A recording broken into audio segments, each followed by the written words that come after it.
میرے بھائیوں ذرا تصور کرو، یہی تو چیز ہے جو لوگوں کی مائنڈ اور دماغ میں بھرا پڑا ہوا ہے کہ آج دشمنی بھائی سے، آج ماں باپ سے دشمنی، یہی چیز ہے میرے بھائیوں۔ آج کسی سے دشمنی ہے، اب کوئی چوری کر کے لے کے گیا، اب دشمنی ان کو پکڑ رہے، یہی تو ہے چیز میرے بھائیوں۔ امام اوزاعی کی بیوی کے گھر، ان کے گاؤں کے ایک عورت ملنے آئی امام اوزاعی کی بیوی سے۔ ہوتی ہے نا ہماری عورتیں آپ کے گھر میں، آپ کی عورتیں ہمارے گھر میں جاتے ہیں، اسی طرح امام اوزاعی کی بیوی کے گھر ایک عورت ملنے آئی۔ امام اوزاعی اپنے فجر کی نماز پڑھ کر قرآن کی تلاوت کر رہے تھے، گھر میں ایک چٹائی پر بیٹھے ہوئے تلاوت کر رہے تھے۔ جب وہ عورت اس گھر میں تشریف لائی اور دروازہ کھٹکھٹایا، عورت اسے بولا کہ اے میری بہن کہاں ہو، السلام علیکم۔ امام اوزاعی اپنے بیوی سے جا کر کہتے ہیں کہ اے میری بیوی تمہارے ساتھ ایک عورت ملنے آئی، گاؤں کے محلے کی ایک عورت ملنے آئی۔ امام اوزاعی اپنے کمرے میں چلے گئے اور اپنی بیوی سے جا کر کہا کہ میری بیوی جاؤ تم اس بیوی سے، بیوی کیا کہہ رہی ہے ان کی باتوں کو سن کر آؤ۔ امام اوزاعی کی بیوی وہاں سے اٹھ کر چلے گئے اور امام اوزاعی اپنے کمرے میں، اپنے روم میں چلے گئے۔ میرے بھائیوں جب امام اوزاعی کی بیوی آئی اس عورت سے تو دروازہ کھولا اور اسے بیٹھنے دیا ایک چٹائی پر، جس چٹائی پر امام اوزاعی فجر کی نماز پڑھ کر جب تلاوت کر رہے تھے قرآن کے، آنکھوں سے پانی جھرتے جھرتے اس چٹائی بھی جب بھیگ جاتے تھے۔ میرے بھائیوں دیکھو کتنے نیکار آدمی تھے جو قرآن کی تلاوت کرتے کرتے اس کے آنکھوں کے پانی سے چٹائی بھیگ گیا۔ میرے بھائیوں آج تک مجھ سے صالح اور نیک مرد دیکھنے ہی نہیں ملتا ہے۔ آج جو نماز پڑھتا ہے، آج جو اللہ کی عبادت، اللہ کی بھکتی کرتا ہے، تو جا کر لوگوں کی غیبت اور لوگوں کی چغلخوری میں لگے ہوئے ہیں۔ میرے بھائیوں جب امام اوزاعی کی بیوی اس چٹائی پر اس عورت کو بیٹھنے دی تو امام اوزاعی کی بیوی جب بیٹھنے دی تو اس چٹائی پر بھیگی ہوئی تھی، اور اس عورت جب اس چٹائی پر بیٹھی تو اس کے کرتی کی کولا بھیگ گئے۔ کولا کس کو کہتے ہیں؟ جو پیچھے گھر سے رہتا ہے نا اسے کولا کہتے ہیں۔ وہ کولا بھیگ گئی اور اس عورت نے کہی، بہت غصہ گئی امام اوزاعی کی بیوی پر اور کہتا ہے اے میری بہن تو نے یہ کیا کام کیا؟ تم نے ایسا کام میرے ساتھ کیوں کی کہ اس بھیگی ہوئی چٹائی پر مجھے کیوں بیٹھنے دیا؟ یہ تو پیشاب ہے، میرے کپڑے ناپاک ہو گئے، میں ابھی نماز پڑھنے جاؤں گی تو اس کپڑے میں کیسے میں نماز پڑھوں گی؟ تمہیں دماغ نہیں ہے، تمہارے مائنڈ نہیں ہے کہ تمہارے بیٹے اس میں پیشاب کر دیے ہیں؟ لیکن حقیقت میں وہ پیشاب نہیں تھا۔ میرے بھائیوں امام اوزاعی کی بیوی کے ایک بیٹا جا کے آنگن میں کھیل رہے تھے اور اس عورت نے کہی کہ آپ کے جو بیٹے کھیل رہے ہیں وہی بیٹے آپ کے ابھی پیشاب کر کے وہ بچے جا کر کھیل رہے ہیں۔ میرے بھائیوں لیکن حقیقت میں وہ پیشاب نہیں تھا، جبکہ وہ عورت ایسے ہی بول رہی تھی۔ امام اوزاعی جب فجر کی نماز پڑھ کر جا کر اس چٹائی پر بیٹھے ہوئے روتے روتے ان کی آنکھوں سے گرنے والی آنسو تھی، ان عورتوں نے کہا، امام اوزاعی کی بیوی سے کہہ رہی ہے کہ تم ایسا کام مجھ سے کیوں کیو؟ تو امام اوزاعی کی بیوی نے کہی کہ اے میری بہن یہ پیشاب نہیں ہے۔ تو اس عورت نے کہی کیا ہے تم مجھے حقیقت بتاؤ۔ انہوں نے کہا وہ ظاہر نہیں کرنا چاہتا تھا کہ میرا شوہر روتے روتے جو آنکھوں سے آنسو گری وہ آنسو ہے، وہ ظاہر نہیں کرنا چاہتا تھا، لیکن ان کو مجبور ہونا پڑا۔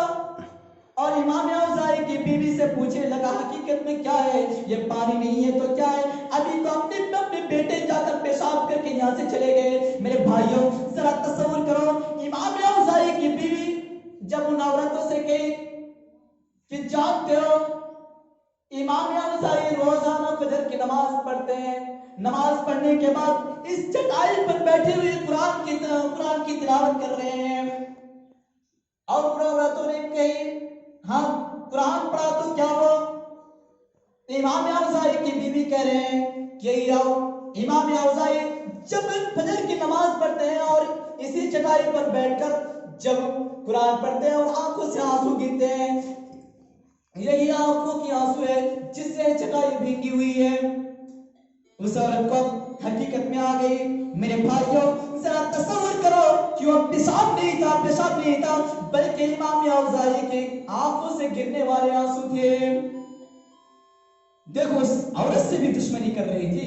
اگر اس کو حقیقت نہیں بتاتے کہ امام اوزاعی کی آنکھوں سے گرنے والے آنسو ہے تو پھر اس سے جھگڑا ہوتا۔ دیکھو یہ کتنی بڑی چیز ہے، اسے سمجھایا کہ امام اوزاعی کی گرنے والی آنسو۔ میرے بھائیوں یہی چیز ہے جو لوگوں کی دشمنی کو ختم کرتا ہے۔ اب میں چل رہا ہوں کہیں پہ، اب میں رات کے اندھیرے میں کہیں چل رہا ہوں، میں فون کر رہا ہوں کسی سے، لیکن گھر میں دوسرے کو سمجھ گیا کہ کسی لڑکی سے ان کی چکر چل رہی ہے، چاروں طرف پھنسے۔ نوجوان چاروں طرف پھنس رہا ہوں۔ اللہ تعالیٰ قرآن مجید میں فرماتا ہے یا ایھا الذین آمنوا اجتنبوا کثیرا من الظن ان بعض الظن اسم ولا تجسسوا۔ دوسری چیز کیا بتائی کہ تم کسی کی تاک جھانک مت کیا کرو، وہ گھر میں کیا کر رہا ہے نہیں کر رہا ہے تم اس کو دیکھ نہیں سکتے ہو، وہ بھلا گھر میں کچھ بھی کرے لیکن تم دیکھنے کی اس کی کوئی حقدار نہیں ہو۔ میرے بھائیوں ذرا تصور کرو کہ قرآن نے سب چیز کو ظاہر کرتے ہوئے فرمایا کہ تم اس کے گھر میں جھانک نہیں سکتے ہو، دیکھ نہیں سکتے ہو وہ گھر میں کیا کر رہا ہے، وہ فون کر رہا ہے، وہ سویا ہوا ہے، کسی کو لے کر سویا ہوا ہے، آپ اس کو دیکھ نہیں سکتے، گھر میں جا کر جاسوسی نہیں کر سکتے ہیں۔ میرے بھائیوں عمر فاروق کا ایک واقعہ سنا ہوگا کہ ایک مرتبہ گاؤں میں گھومنے گئے، گاؤں میں گشت کرنے گئے کہ دیکھتے ہیں کون ہمارے گاؤں میں کھائے ہوئے ہیں پیے ہوئے ہیں، کوئی کسی کو کھانے کے لیے مل رہا ہے یا نہیں۔ جب امام اوزاعی جب عمر فاروق اپنے گاؤں پر جا رہے ہیں، اپنے بستی میں جا رہے ہیں تو ایک جھوپڑی پر ایک بوڑھا رہتا تھا۔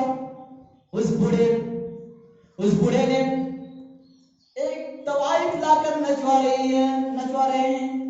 دیکھو بوڑھے بھی طوائف لا کر نچوا رہے ہیں، دیکھو بوڑھے کی کتنی بھی شوق ہے، وہ طوائف رنڈی لا کر نچوا رہے ہیں۔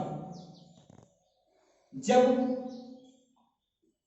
عمر فاروق نے گانے کی آواز سنی تو عمر فاروق نے کہا کہ اس گھر میں تو ایک بڈھا رہا کرتا تھا، آج گانے کی آواز کیوں آ رہی ہے؟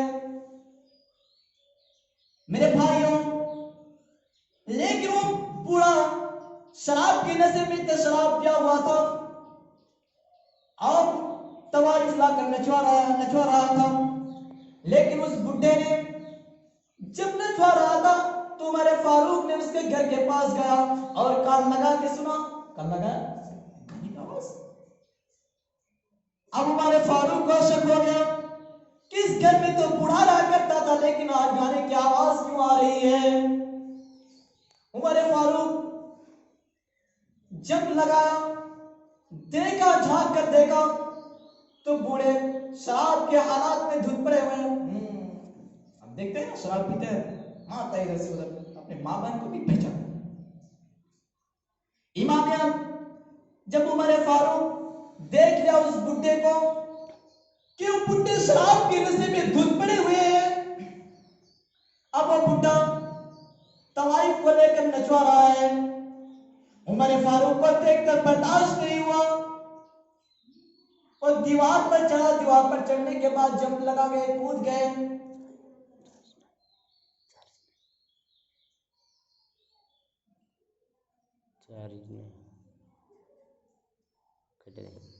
میرے بھائیوں عمر فاروق نے ان چیزوں کو دیکھا اور وہاں پہ کود گئے, دیوار پر کود گئے. جب عمر فاروق کو اس بڈھے نے دیکھا تو بڈھے کی نشہ اتر گئی, پوری طریقے سے نشہ اتر گئی. عمر کو دیکھ کر جب میان سے تلوار نکلتے تو آسمان کی پیشانی میں بھی پسینہ آ جاتا. جب عمر کودا اور اس بڈھے نے جب عمر کو دیکھا تو اس بڈھے کی نشہ پوری طریقے سے اتر گئی. میرے بھائیوں, جب نشہ اتر گئی تو اس بڈھے سے پوچھا گیا, عمر نے پوچھا کہ کیا تم شراب پیا ہو؟ اور بڈھے نشہ کے ہاتھ میں کیا کہنے, کیا تم شراب پیا ہو؟ تم جانتے ہو شراب کی سزا کیا ہے؟ مجھے معلوم. وہ سب کچھ کہہ رہے ہیں. میرے بھائیوں ذرا تصور کرو کہ وہ طوائف بھی پکڑے گئے اور بڈھے بھی شراب کی حالت میں پکڑے گئے, اور تم جانتے ہو کہ تم شراب کی حالت میں ہو. وہ بڈھے کہہ رہے ہیں تم طوائف لے کر نچوا رہے ہو؟ میں نچوا رہا ہوں. میرے بھائیوں, جب اس بڈھے کو کہا گیا تمہیں معلوم ہے کہ شراب پینے کا سزا کیا ہے, اس بڈھے نے کہا, اس بڈھے نے عمر فاروق کو جواب دیا, کیا ہے عمر فاروق, اے امیر المومنین, آپ تو مجھے شراب پینے کی سزا تو ضرور دیں گے, لیکن سب سے پہلے یہ بتائیے کہ آپ تو مجھے سزا دیں گے, لیکن ہماری سزا دینے سے پہلے اپنے آپ کو کیا سزا کے حقدار بنائیں گے؟ سب سے پہلے اپنے آپ کی غلطی کی صدور کیجئے, اس کے بعد میری غلطی. امیر المومنین حضرت عمر فاروق نے اس بڈھے سے کہا میری غلطی کیا, بتا میری غلطی کیا ہے. اس بڈھے نے کہا امیر المومنین آپ کی غلطی یہ ہے کہ اللہ کے نبی قرآن مجید میں اللہ تعالیٰ نے فرمایا یا ایھا الذین آمنوا اجتنبوا کثیرا من الظن ان بعض الظن اثم ولا تجسسوا, کہ تم کسی کی تاک جھانک مت کیا کرو, وہ گھر میں بھلا کچھ بھی کرے, تم تاک جھانک کرنے والا تمہارے کوئی اختیار نہیں ہے. عمر نے کہا ٹھیک. پھر اس بڈھے نے کہا کیا تمہیں اللہ کی نبی کی حدیث معلوم نہیں ہے کہ جب کسی کے گھر میں گھسو تو سب سے پہلے سلام کہہ کر گھسو, جب اجازت دے اس کے گھر میں گھسنے کی تب آپ گھس سکتے ہیں ورنہ نہیں گھس سکتے ہیں. میرے بھائیوں, عمر نے کہا, اس بڈھے نے ان کے جواب دیا گیا اور اس بڈھے نے سنا, اور عمر فاروق نے کہا جب میری سزا ہو جائے گی میں اپنی غلطی کو سدھار لوں گا, اس کے بعد تجھے سزا دوں گا. میرے بھائیوں, عمر فاروق سے اپنی یہ لو اپنے سبق سیکھو کہ عمر فاروق کیا کر رہے تھے. میرے بھائیوں, وقت بھی نہیں ہے, وقت کی بہت قلت ہے, میں یہی سے اپنی باتوں کو ختم کرنا چاہتا ہوں. آخر میں اللہ رب العالمین سے دعا ہے کہ اللہ تو ہمیں ایک دوسرے کی بدگمانی اور جاسوسی سے بچنے کی توفیق عطا فرمائے. آمین. وآخر دعوانا الحمدللہ رب العالمین. السلام علیکم ورحمۃ اللہ وبرکاتہ.